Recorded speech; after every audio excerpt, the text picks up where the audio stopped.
Yes, hello to you all once again. Thanks for returning to Classic Dirt Bike TV, and we've got a nice pair of classics for you to take a look at now, and these are another pair of British-made CCM bikes that I came across at last year's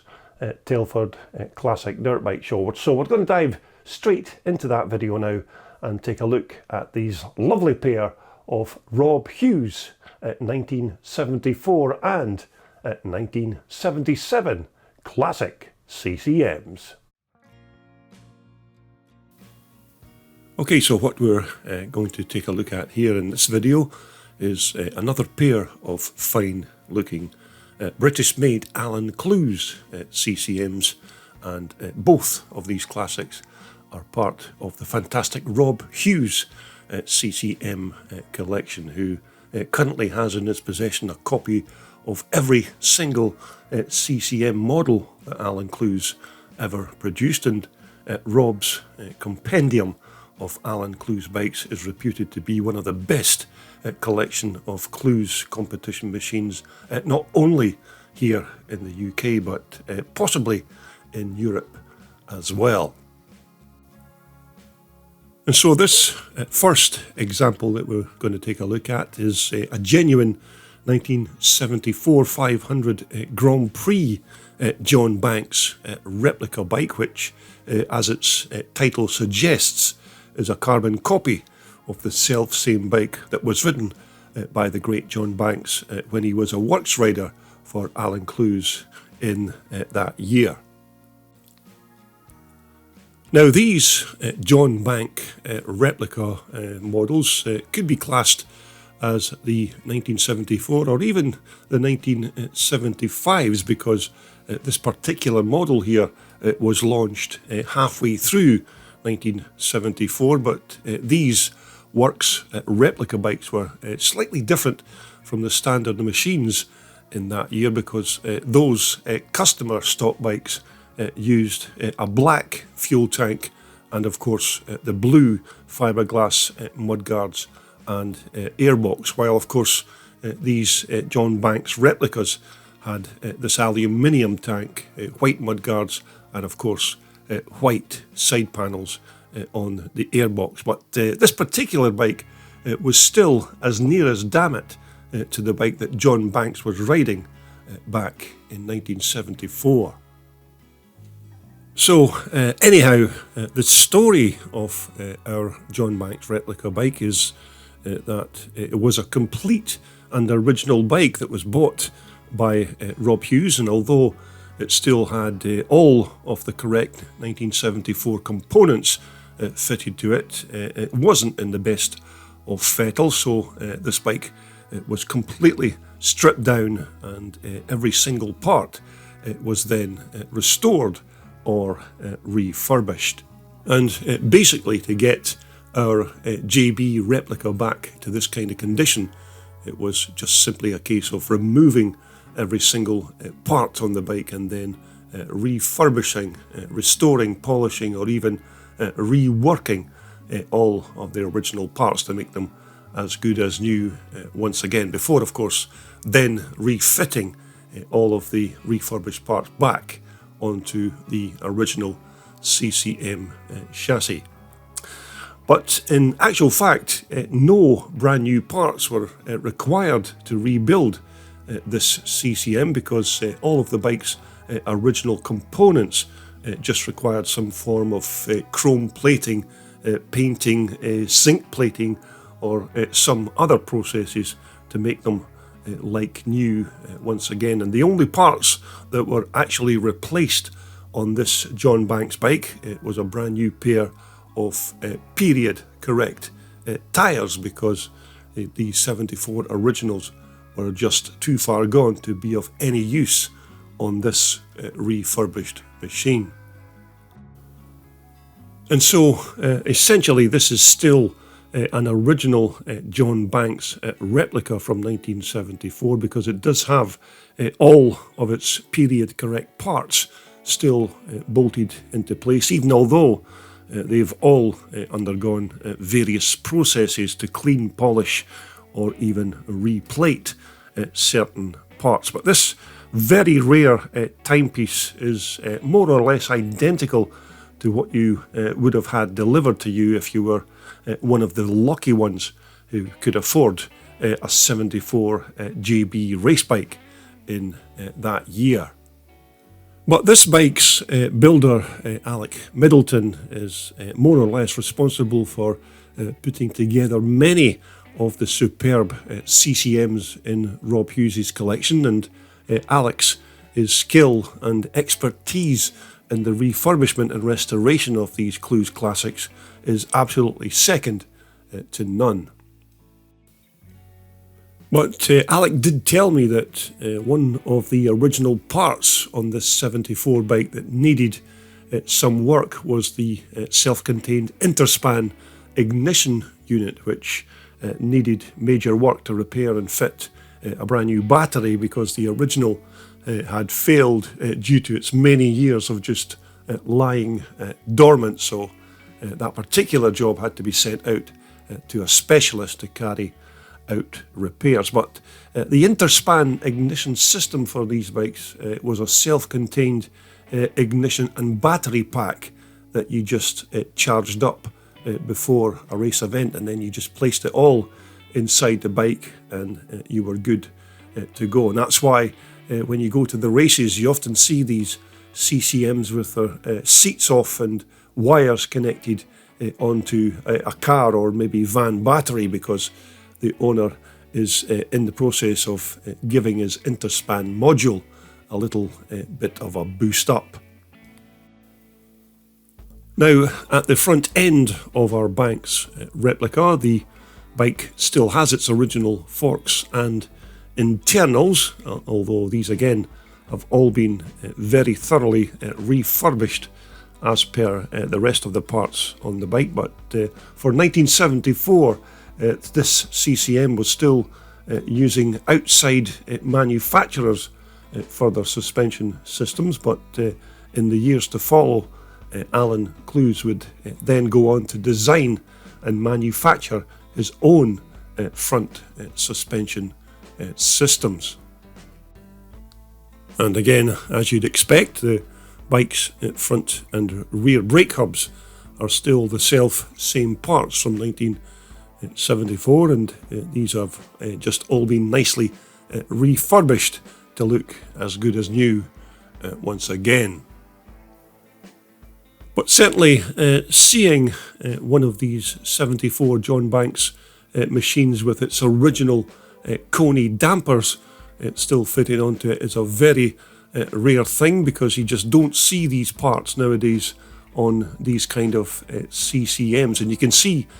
what a fantastic job that's been done on these shocks to bring them back to as good as new again. And although these Coneys were still very basic motorcycle suspension units, in 1974 these were probably seen as top of the range as far as dirt bike suspensions are concerned. And even all of the bike's controls are still the original components from 1974, all nicely refurbished once again. But if you were lucky enough to see the great John Banks ride one of these big CCMs back in 1974, then you'll already know just how quick John was as a rider and how fast these CCMs were on the track, because there's certainly no doubt that all of these 74 Clues racers were iconic for their day, and that's why the likes of Joe Maxwell Engineering here in the UK are still making reproduction versions of these legendary 74 four-strokers. But we're certainly very privileged here to see a stock original John Banks replica with all of its original CCM parts still in their rightful place. And so as we move on to our next Clues classic, which is another one of Rob Hughes' CCMs, and this model here is a 1977 500, which was actually a very good year for Alan Clues in CCM because this was the year that they moved their original factory from the old Shifnal Street premises in Bolton to a much larger factory in Vale Street, where they had much more space to build machines. But it was also the year that Alan Cluse's bank account received a much welcome boost, because the Sultan of Oman had placed an order for 54 of these bikes, and also all the tools and spares to go with them. And so the background on this particular bike was that it was bought by Rob Hughes just as a selection of rusty CCM parts that came in a selection of boxes, and at that time Rob wasn't even sure if all the parts were from the same bike, but once the frame and the engine numbers were all checked, luckily they all came from the one machine. But on initial inspection, 99% of the bits to rebuild the bike were present and correct, but the proper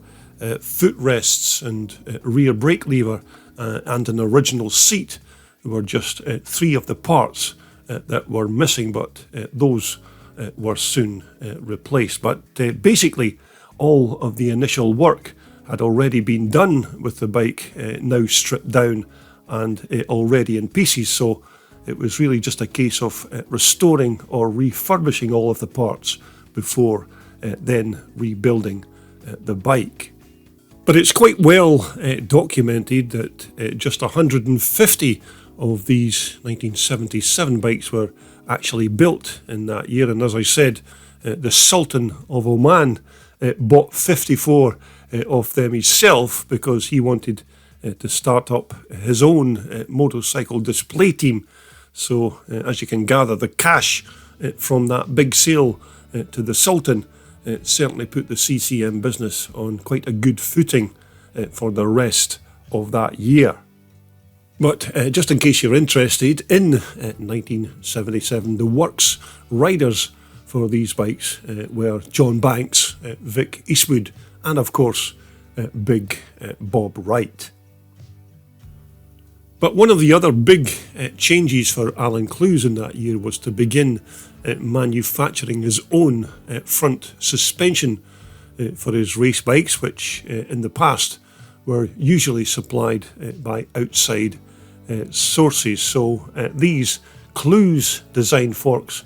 now had magnesium outers, and they were certainly longer than the previous years, and the stanchions themselves also had a much larger diameter, which made them stronger as well. But the hubs, again, as I remember, were all magnesium parts just to help and try and keep the weight down, and this rear hub and drum brake still had quite decent stopping power for an old school motorcycle brake. But when you consider that at that time these weren't your light, nimble two-strokers that you could flick into every corner, because when you had the likes of Big Bob Wright giving this bike all kinds of abuse in a race situation, then this rear brake certainly had to do its job perfectly every time.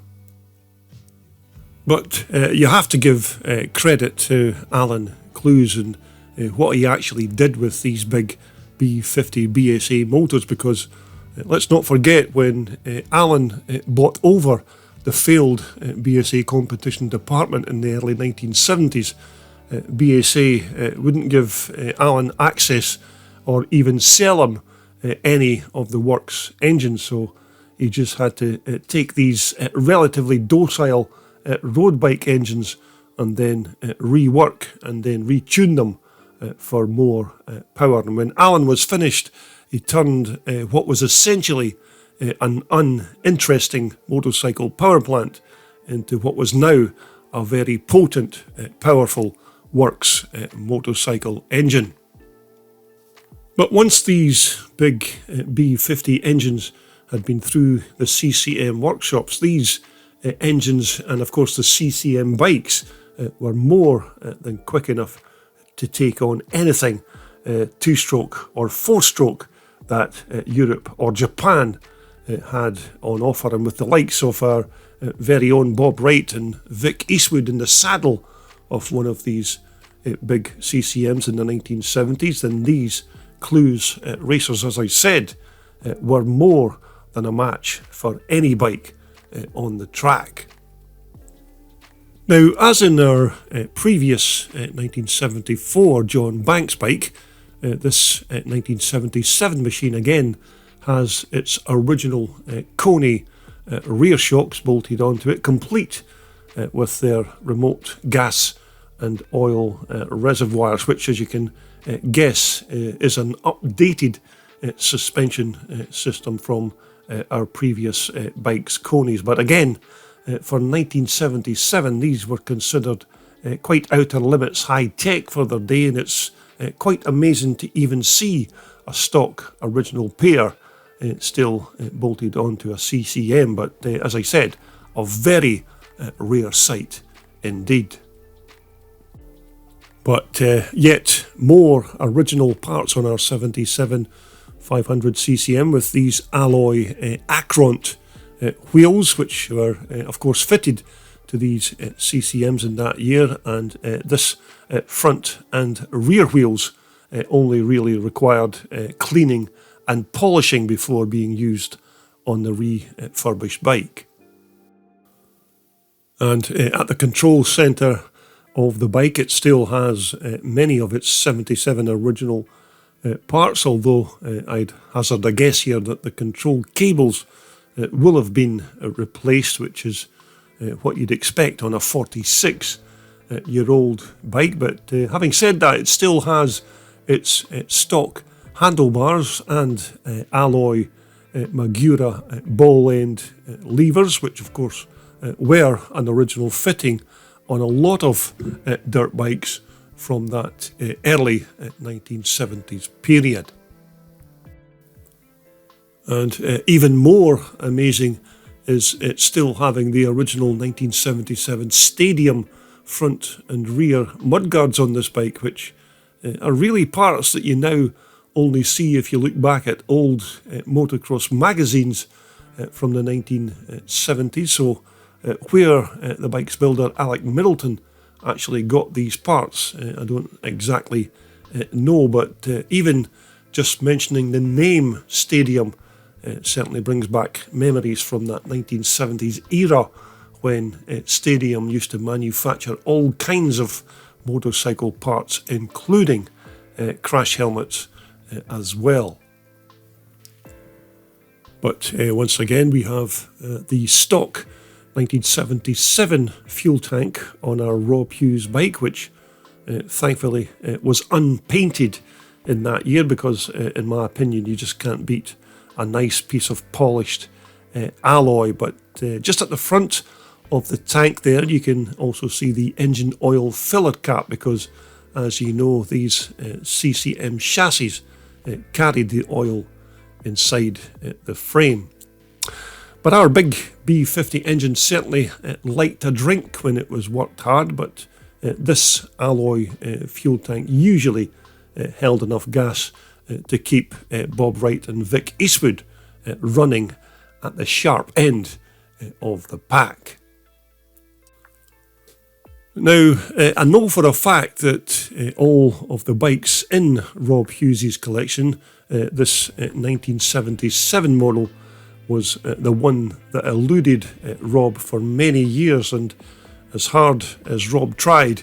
this was the one and only bike that he couldn't locate to complete his collection. And when this disassembled bike came up for sale, then Rob naturally just snatched it up with the hope that it was the genuine article. And luckily for Rob, it certainly was. But what a fantastic job Alec Middleton's made of this bike